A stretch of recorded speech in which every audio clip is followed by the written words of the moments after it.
Danmarks eneste Epic Doom band er fra Aalborg og er et af navnene på Aalborg Metal Festival.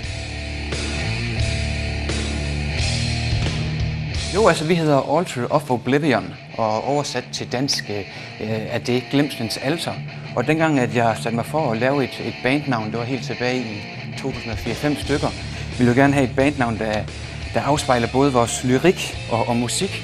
Og Glemselens Alter i det her tilfælde, det er det alter, hvorpå de civile og soldater blev ofret under 2. verdenskrig i de to diktatorers navn, Stalin og Hitler.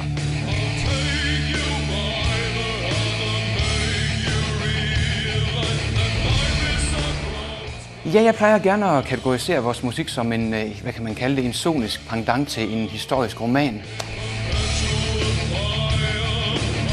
Doom-genren, den kommer jo lidt tilbage fra 70'erne med Black Sabbath. Og det er også meget, det jeg er opvokset med. Min far lyttede til, og han har ligesom præget mig til også ligesom at tage den del af musikken til mig. Og det kombinerer vi så med 80'ernes melodiske heavy metal. Så det er altid den melodiske tæft, der er i højsædet i vores musik.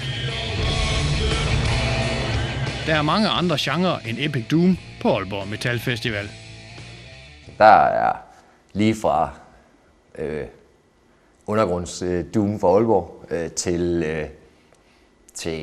rigtig store stjerner fra Sverige, der spiller melodisk dødsmetal.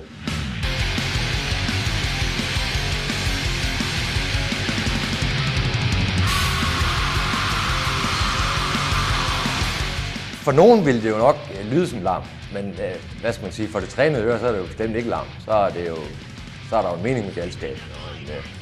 Altså, når man kommer ud i det meget ekstreme metal, så drejer det sig meget om rytme.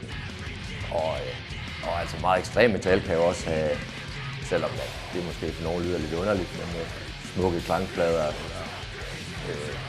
Og der er jo også noget, der bare er meningen, at det skal være larm, men kunstnerisk larm, kan man ikke kalde det.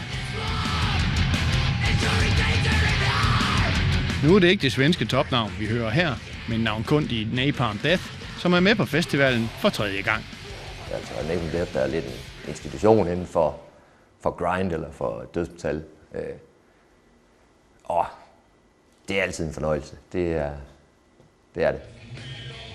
Aalborg Metal Festival er den første optræden for Altar of Oblivion på en turné, der bringer dem til både Tyskland og Østrig de næste par uger. Inspirationen til musikken kommer fra samme sted, som mange andre genrer henter deres inspiration. Det musik, jeg har vokset op med, bands som TV2, Gnags, Gasoline, ikke ligefrem 80'er popmusik, og Sebastian. Og der er også tit, når vi står i øveren, så Mik, vores forsanger, som desværre kunne være her i dag, gør mig opmærksom på, at Martin, den der vokallinje har du vist lige stjålet fra Sebastian Hodge fra Pjort, må ikke lige, vi skal prøve at lave den lidt om.